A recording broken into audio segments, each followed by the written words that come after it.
Hey, what's going on, folks? DJ Remark here, and I am finally making a video that I think is long overdue. And what that video is what's going on with the Hellgate. So if you've been to our website, bloodscribecreations.com, or you've been watching Hookah and Horror or anything else that we've been doing, you would probably get the sense that the Hellgate is not making any headway. And on the surface, it probably looks like that, but in behind the scenes and what's actually going on, there's a lot happening. And the reason why there hasn't been a lot of production updates is because we're still in the funding phase for the film. We're trying to raise $150,000 for this movie, and it's a significant amount of money, and the way that we're trying to raise this money is through private investors and corporate sponsorships or donations or anything like that. A lot of people ask why we're not crowdfunding. And the reason for that is that crowdfunding is a very different beast when it comes to movies, especially movies from first-time filmmakers like me who don't have any actors that are A or even B-list actors because of the, not necessarily sensitivity of the casting, but just what we're trying to get through the cast of the Hellgate and why I cast who I have cast and them just not necessarily being, you know, A-list actors.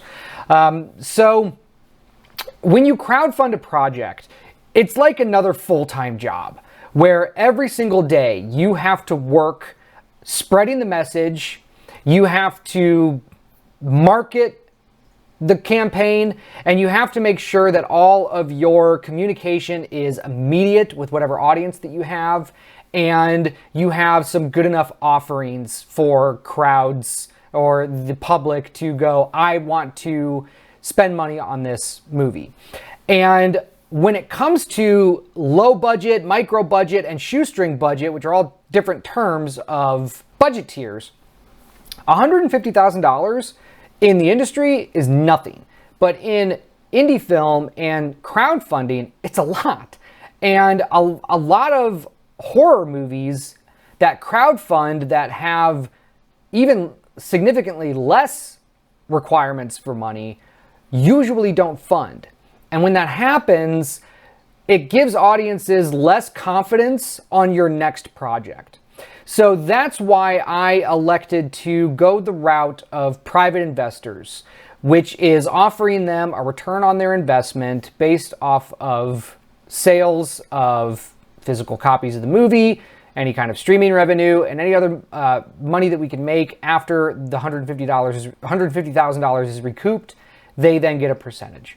And it's for investors who are interested in sort of dipping their toes in film. Quick in, quick out. Not getting rich off of this. It's $150,000 unless it goes viral, which is within the realm of possibility. We're probably going to make a maximum of $300,000 to $500,000 back. That's just what we're projecting. $300,000 at the very lowest, which is still good. It's still a profit. $500,000 at the absolute max. But there's other costs that go into funding a film, such as marketing. So $150,000 for the Hellgate includes pre-production, production, post-production, and marketing for the film. I already have 2 distributors interested in the Hellgate once it's complete. The problem is we have to complete it. And then they give me projections based on what they think that they can sell the film for, or what they think that they can generate based on where they're going to be distributing it or whatever. Distributors are usually responsible for marketing your film, but if you've spent any time in the indie film business groups or scene, talking with other indie filmmakers, that's not the case. And so you're responsible for marketing your own film. So that's money that has to come out of your pocket. So we built that money into our budget already so that we have it and we don't have to raise it later. And we can actually get this film out to people for them to see. So that's what we've been working on since really April of this year, is tracking down investors, finding leads for investors, pitching them, getting them to either hear our pitch and accept it or hear our pitch and decline it, Or what we like, I mean, obviously we like accepting, but we also like investors that go, this isn't for me right now, but I know somebody who might be into this. Here's their number, here's their contact information. And that's great for indie filmmakers, but you're never going to get that unless you ask. So it's really been me and a couple other people really just asking everybody for an investment, and not necessarily for an investment, but maybe for a name or a contact of somebody who would be interested in investing. And we've made a lot of really good contacts with people who are unable to invest in this film, but are definitely interested in investing in the next film. And so that's also a good thing. So that's why we are going with the private investor and corporate sponsorship route of raising money.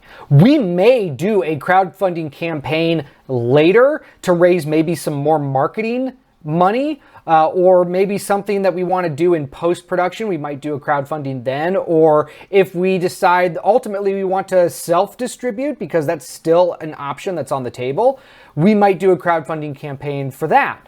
And I can get into more details of that later. So that's a lot to talk about for what we've been doing within the past year, really.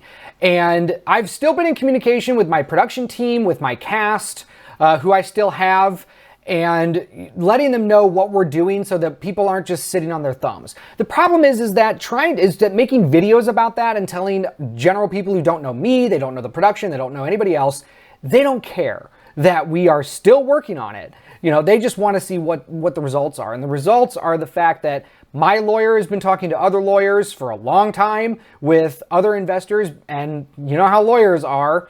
And so we've been having to wait on that, follow-ups, scheduling meetings, dealing with that, contracts, rewriting contracts, fixing lines, refixing lines, going back, and everybody's paperwork has to match. So it's just, but we have to be communicative. And there's just no point in going on social media and going, today I wrote an email to an investor about a change to their contract based on their lawyer's request.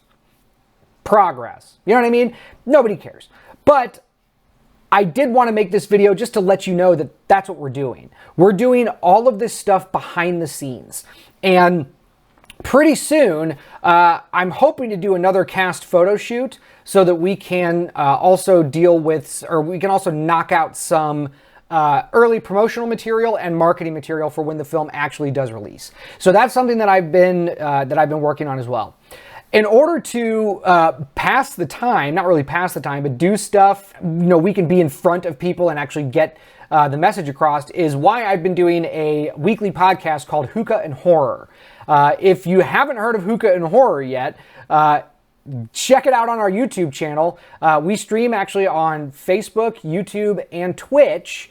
And what it is just me and a few guests, and we talk about movies. And usually we like to keep it on the horror theme, but we can end up talking about anything. It's really just a conversational piece, and you really get to know about the ins and outs of filmmaking and hookah. I haven't had a hookah guest yet. We're about 6 episodes in, so 6 weeks of doing this, and I haven't had a hookah guest yet, but I'm gonna try to make that a thing. And that's what we talk about. So it's something that I've been doing to kind of keep busy. We have been working, or I should say, I've been working on another short film that we made with one of the cast from The Hellgate and a few other crew members that we just kind of did for fun. It's not an official Bloodscribe property, but it's something that I've been working on that we're probably going to be releasing here within the next couple of months. And, you know, so that's been something else. There's a competition here in Jacksonville called the Trick or Treat Film Festival that Bloodscribe Creations is sponsored. And so I've been also but I've also been helping out with that and anything else I can really kind of do to be creative and keep things going. But the Hellgate is just in that phase right now where there's not a lot of sexy, interesting things that we can put out to keep the hype train going, because it's all just in this financing. Now, the good news of that is we are about halfway to our goal. So we are able to now go to some other people and say to them, hey, we're halfway there. If you can help us out, get to the whole way, it's not going to take as long and we can actually get into production sooner than we want to. And the fact that we have gotten halfway there, that also gives people confidence that you're going to be able to fund and that their investment's not just going to sit in an escrow account for, a year. So that's something that's always good about being halfway there. And it honestly is the same attitude that backers have on crowdfunding projects when they go to a crowdfunding project and they see that they're 5% funded over or versus 50% funded. They're less likely to back something that doesn't look like it's actually going to fund. So the fact that we are halfway there, that gives investors confidence. So that's what we've been trying to leverage. And I wish that I could record myself on the phone, on Zoom calls with these people, doing my pitch, showing them the pitch deck, the concept trailer, and everything else that we have, our business plan. I would love to be able to do that, but because of privacy reasons, I can't. So, and it wouldn't be very interesting just seeing my perspective and then hearing either nothing or, distorted audio from the other perspective. So I would just be answering questions that have no context or context that I can give out. So, that's why it's really hard to get a direct look at how pre-production and how fundraising for films goes. To those of you that might be asking, well, what's the $150,000 going towards? It is going primarily to the cast, the crew, my special effects department, and my scene and set building department.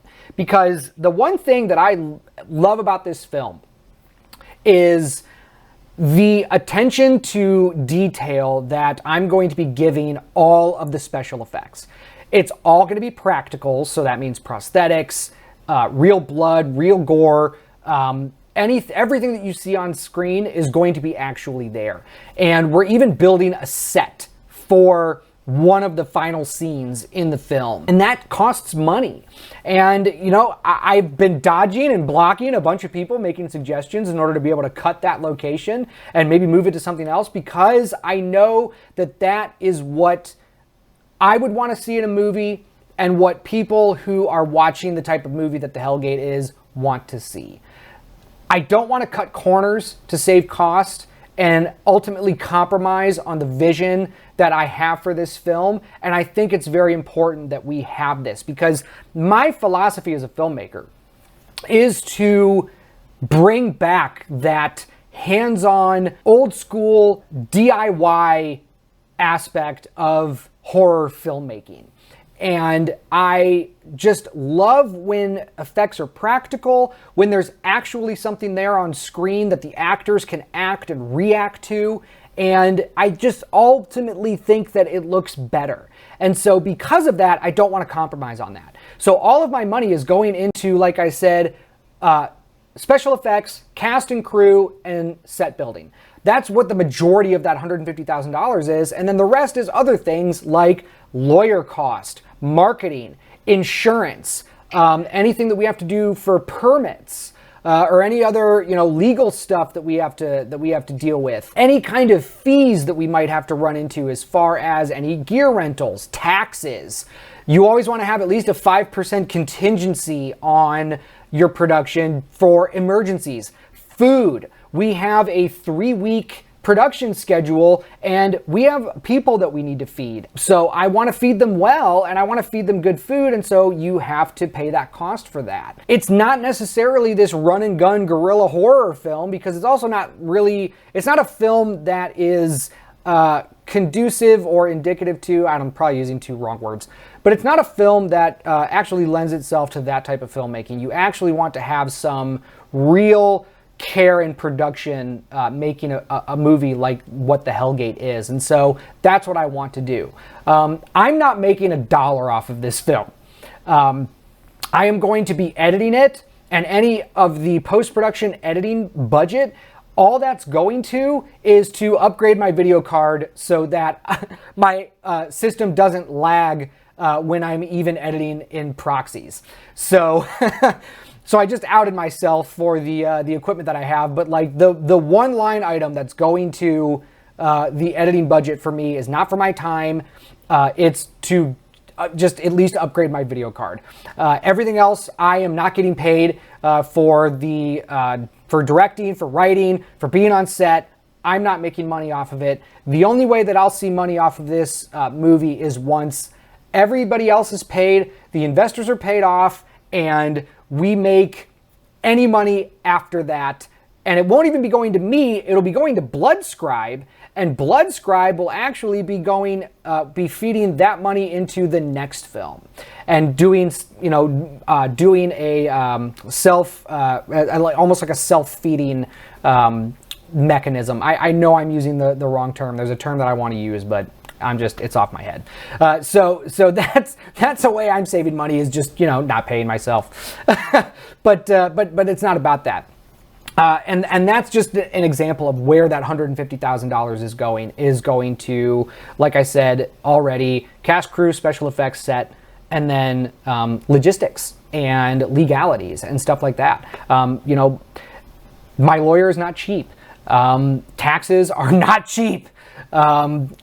Props, costumes, all of that stuff, not cheap. And we're even getting very creative in generating a lot of these things, and it's still, it's still money. So I know this has been kind of long-winded. I hope that this is something that you're getting some value out of, and sort of a glimpse into what we have to go to as indie filmmakers when we are developing a movie, and even a first movie, is all of this stuff that you just don't see. And if I can say anything to other indie filmmakers who are going through something like this, it sucks, and I know it seems hard, but it's going to be so rewarding. And that's why we do this, is because we can see the end product, we can see the future, and we know that everything, all the suffering that we're going through right now is going to pay off tenfold by the time we actually get this into production. And I am so excited to bring the Hellgate to everybody watching, and those of you who aren't watching that are probably going to be watching this later after you're made aware of the Hellgate. I'm so excited to be able to bring this to audiences, to show them a labor of love, something that I'm very passionate about, and something that I think they're going to have a lot of fun with and hopefully scare them a little bit. So that's it, guys. Thanks a lot for watching this. If you haven't subscribed to the channel already, please do so. We're over 500 as of this video, so if you can help us get as close to 1,000 as possible, that would be awesome. And share this video around with people that you think might gain some insight from it. That really helps us a lot. Or if you don't want to do any of that, at least give us a little like. That would be awesome. If you want to ask me a question, please leave it in the comments, or you can find me on Instagram, Bloodscribe Creations. Send us a DM. I love talking to people. And if you know anybody who wants to be on Hookah and Horror, hit us up for that as well. I'm always looking for guests, and I'm always happy to talk to anybody, because I like learning about people and learning about stuff, and it's a lot of fun. So anyway, thanks a lot for joining me on this, however long this video turns out to be, and I'll see you next time. Thanks.